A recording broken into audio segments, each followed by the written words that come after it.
நாள் என் செய்யும் வினைதான் என் செய்யும் என்னை நாடி வந்த கோல் என் செய்யும் கொடுங்கூற்று என் செய்யும் குமரேசர் இரு தாளும் சிலம்பும் சதங்கையும் தண்டையும் சண்முகமும் தோளும் கடம்பும் எனக்கு முன்னே வந்து தோன்றினே. உலகமெங்கும் வாழ்ந்து கொண்டிருக்கும் ஸ்ரீ சக்தி யூடியூப் சேனல் அன்பர்களுக்கு சைதை ராஜாவின் அன்பு வணக்கங்கள். நாம் இப்பொழுது மீன ராசிக்கு ஐப்பசி மாத பலன்களை சொல்ல இருக்கிறோம்.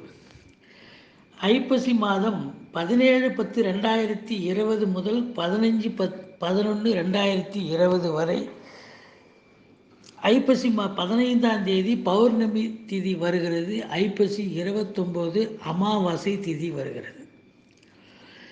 நாம் வாக்கிய பஞ்சாங்க அடிப்படையில் நாம் பலன்களை சொல்லி வருகிறோம். இப்பொழுது வாக்கிய பஞ்சாங்க அடிப்படையில் கிரக நிலைகளை நாம் சற்று பார்ப்போம்.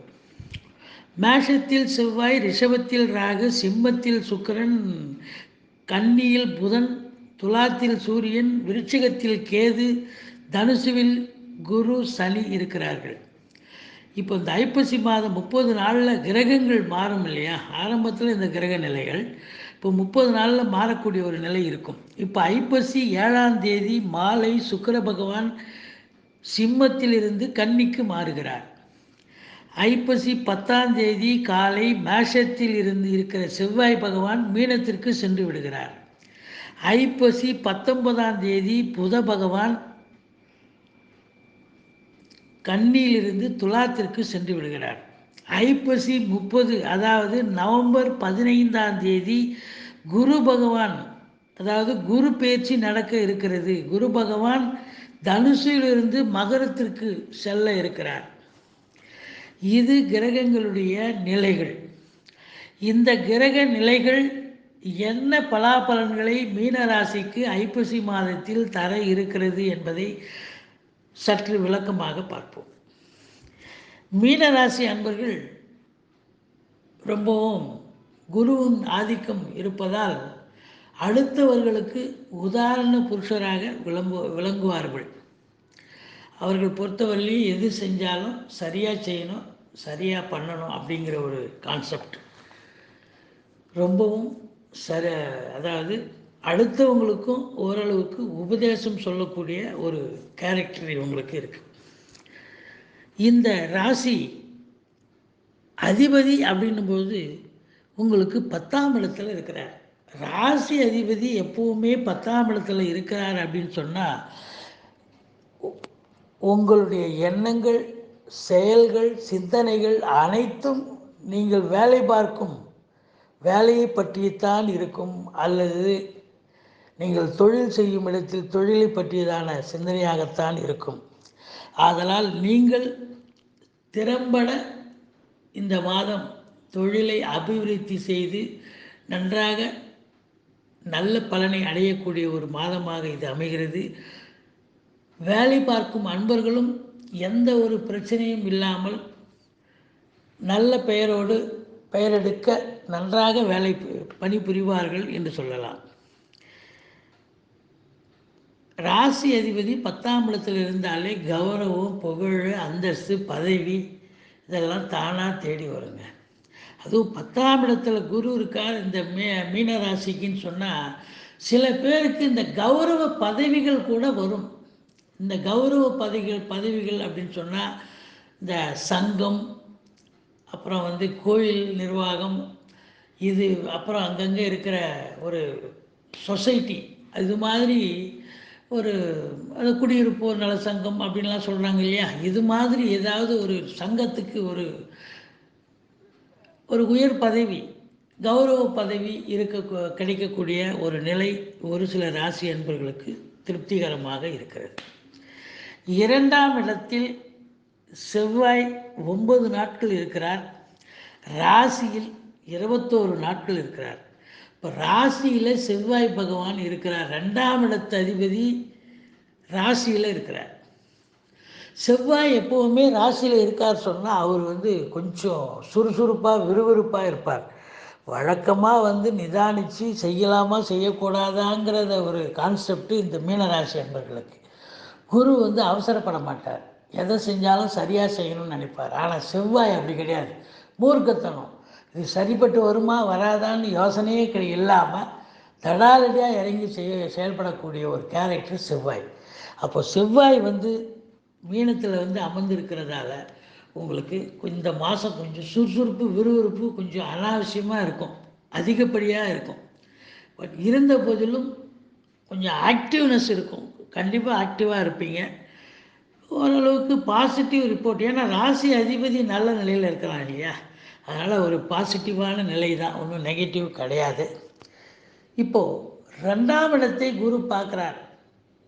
தனக்காரகன் தனஸ்தானத்தை பார்த்தால் தன பிராப்தி உண்டு, பண வருவாய் திருப்திகரமாக இருக்கும், உடல் ரீதியாக எந்த பிரச்சனையும் இருக்காது, கணவன் மனைவி இடையே பரஸ்பர ஒற்றுமை, குதூகலம், சந்தோஷம், குடும்பத்தில் விருந்தினர்களுடைய வருகை, ஆதலால் நீங்களும் சந்தோஷம் அடைவீர்கள் என்று சொல்லலாம். ஒரு சில ராசி என்பவர்களுக்கு திருமணம் ஆகக்கூடிய வயதில் இருப்பவர்களுக்கு திருமண பேச்சு இல்லத்தில் சுப நிகழ்ச்சிகளாக நடக்கும் வாய்ப்புகள் நிறைய இருக்கிறது. படிக்கும் மாணவ மாணவர்கள் நன்றாக படித்து நல்ல மதிப்பெண்களை பெறுவார்கள். 3ஆம் இடத்தில் ராகு இருக்கிறது. ஒரு சில ராசி என்பவர்கள் கொஞ்சம் அந்த 3ங்கிறது தைரிய வீரிய ஸ்தானம், அது கொஞ்சம் செய்யலாமா செய்யக்கூடாதாங்கிற ஒரு நிலை. செவ்வாய் எதையுமே ஸ்பீடாக செய்யக்கூடிய ஒரு நிலை ஏற்படும், அதனால் கண்டிப்பாக செய்வீங்க, நல்ல சக்ஸஸாக கிடைக்கக்கூடிய ஒரு நிலை. ஒரு சிலருக்கு இந்த ராகு 3ஆம் இடத்தில் இருக்கிறதால உங்களுக்கு இளைய சகோதரத்தின்பால் உங்களுக்கு கருத்து வேறுபாடு வரலாம். 4ஆம் இடத்தை குரு பார்க்குறாரு. 4ஆம் இடங்கிறது மாத்ருஸ்தானம், தாயாருடைய உடல்நிலை சிறப்பாக இருக்கும். உங்கள் இதுவரைக்கும் வீடு வாசல் வாங்கலாம் அப்படின்னு தீர்மானம் ஏற்படுத்தியிருப்பீங்க. இப்போ அதுக்கான உட்காந்து பேச்சுவார்த்தை நடத்தி எங்கே வாங்கலாம், எப்படி வாங்கலாம், இல்லை வண்டி வாகனங்கள் வாங்கலாமா அப்படின்னு சில பேச்சுவார்த்தைகள் இல்லத்தில் நடத்துவீர்கள், உட்காந்து பேசுவீங்க. படிக்கும் மாணவ மாணவர்கள் நல்லா படிப்பாங்க, நல்ல மதிப்பெண்களை பெறுவார்கள். உங்களுக்கு சுகஸ்தானம் இல்லையா, சுகஸ்தானத்தை குரு பார்த்தா உங்கள் சுகத்துக்கு பங்கமே கிடையாது. இந்த மாதம் பூரா ரொம்ப ஜாலியாக சொஃபஸ்டிகேட்டடாக திருப்தியாக இருப்பீங்க அப்படின்னு சொல்லக்கூடிய ஒரு நிலை. 6ஆம் இடத்தில் சுக்கிர பகவான் 7 நாள் தான் இருப்பார். இருந்தாலும் உங்களுக்கு 6ஆம் இடத்தை குரு பார்க்குறார். குரு பார்க்க கோடி நன்மை. அப்போ 6ஆம் இடம் அப்படின்னு சொன்னால் கடன் சுமை இது வரைக்கும் உங்களுக்கு நிறைய இருந்துச்சு சொன்னால் அது படிப்படியாக குறையும். எதிரிகள் ஓடி ஒளிவார்கள், அவர்களே நண்பர்களாக மாறக்கூடிய நிலை. அதோடு மட்டுமல்லாமல் உங்களுக்கு நீங்கள் சொந்த தொழில் புரியும் அன்பர்களாக இருந்தால் உங்களுக்கு கிடைக்கும் பணியாளர்கள் ஒரு நம்பிக்கைக்கு பாத்திரமான நல்ல பணியாளர்கள் கிடைப்பார்கள். எடுத்த காரியங்கள் சக்ஸஸ் ஆகக்கூடிய ஒரு நிலை இருக்கிறது. 7ஆம் இடத்தில் சுக்கிரன் 23 நாள் இருக்கிறார், புதன் 19 நாள் இருக்கிறார். புதன் உச்சம் அடைகிற இடம் அது, சுக்கிரன் நீச்ச பங்கம் அடைகிறார். அதனால் உங்களுக்கு 7ஆம் இடம்னா கணவன், அதாவது வாழ்க்கை துணை அல்லது மனைவியால் பண வருவாய் பொருள் வருவாய் கிடைக்கும் அப்படின்னு நம்ம சொல்கிறோம். அதோடு மட்டும் இல்லாமல் சொந்த தொழில் புரியும் அன்பர்களுடைய பார்ட்னர்ஷிப்பும் ஓரளவுக்கு ஆதரவாக அனுசரணையாக இருக்கக்கூடிய ஒரு சூழல் இருக்கிறது. இருந்த போதிலும் சனி பகவான் 10ஆம் பார்வையாக பார்ப்பதால்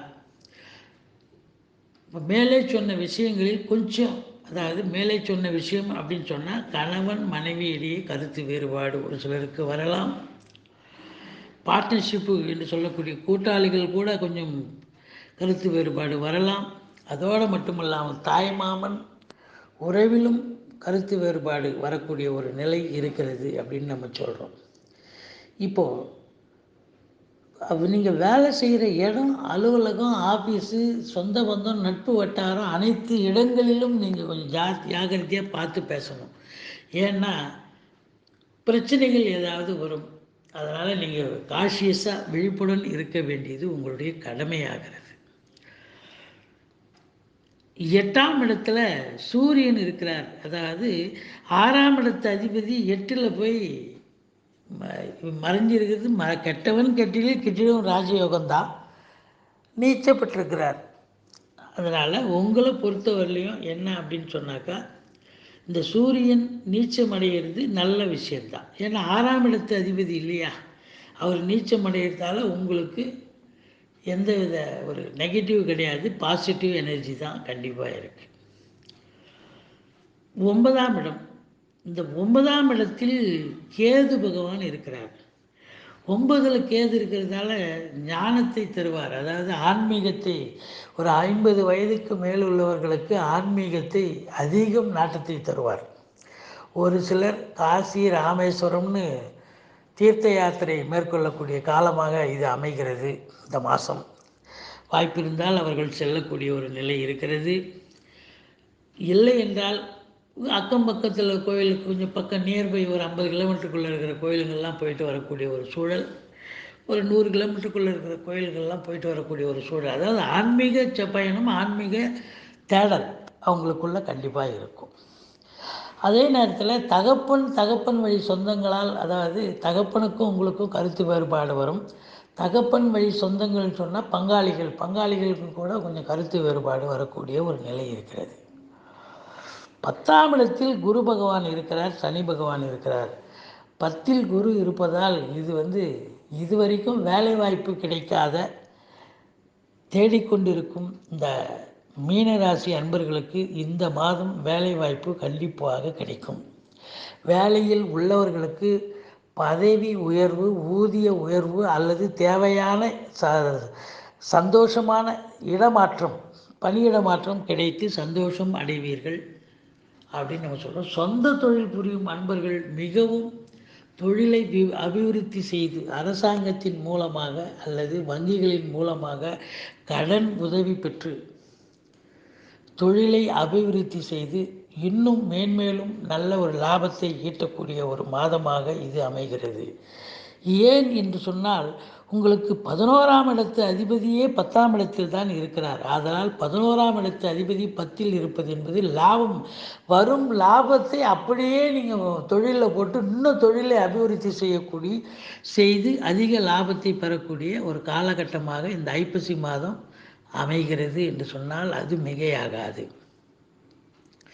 12ஆம் இடத்தை சனி பகவான் பார்க்குறார். 12ஆம் இடத்தை சனி பகவான் பார்க்குறார் அப்படின்னு சொன்னால் உங்களுக்கு கொஞ்சம் அயன சயன போகும், அடிபட்டு போகும். வேலைக்கு சாப்பிடாம உறங்காமல் டென்ஷனாக இருக்கக்கூடிய ஒரு நிலை, இது தேவையற்ற ஒரு நிலை. ஏன்னு சொன்னால், உங்களுக்கு 2ஆம் வீட்டை குரு பார்த்து குடும்பம் சந்தோஷமாக இருக்குது, பண வரவு பொருள் வரவு திருப்திகரமாக இருக்குது. 4ஆம் வீட்டை குரு பார்க்க போது கண்டிப்பாக சுகத்தை அனுபவிக்கக்கூடிய ஒரு மாதமாக இது இருக்கிறது. அதையும் தாண்டி 6ஆம் வீட்டை குரு பார்க்குது, கடன் சுமை இல்லாமல் உங்களுக்கு திருப்திகரமாக இருக்குது. 10ஆம் இடத்துல குரு இருந்து தொழிலை அபிவிருத்தி செய்கிறார். உத்தியோகத்தில் ஊதிய உயர்வு, பணி உயர்வுலாம் கிடைக்கிது. இன்னும் இதை விட உங்களுக்கு எதுக்கு டென்ஷன், தேவையே கிடையாது. அதனால் நீங்கள் டென்ஷனை தூக்கி போடுங்க. இந்த மாதம் உங்களுக்கு இந்த மீன ராசி அன்பர்களுக்கு சந்திராஷ்டமம் ஒரு 6 நாள் வருது. அதாவது ஆகாத நாட்கள்னு சொல்லுவாங்க. 1, 2, 3, அதாவது நம்ம ஐப்பசி மாத தேதிகளைத்தான் குறிப்பிடுகிறோம். 1, 2, 3, 28, 29, 30 ஆகிய 6 நாட்கள் உங்களுக்கு ஆகாத தேதியாக வருவதால் இந்த 6 நாட்களில் பிரயாணத்தை தவிர்த்து கொள்ளுங்கள்.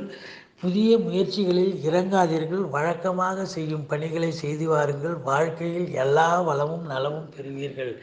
இந்த மாதம் நீங்கள் வணங்க வேண்டிய தெய்வம் முருகப்பெருமானை வணங்குங்கள், பெருமாளை சேவியுங்கள், சக்கரத்தாழ்வாரை வணங்குங்கள். வாழ்க்கையில் எல்லா வளமும் நலமும் கிடைக்கும் என்று சொல்லி நான் எப்பொழுதும் பூஜிக்கும் ஸ்ரீ ராகவேந்திரரை வணங்குகிறேன். வாழ்க வளமுடன்.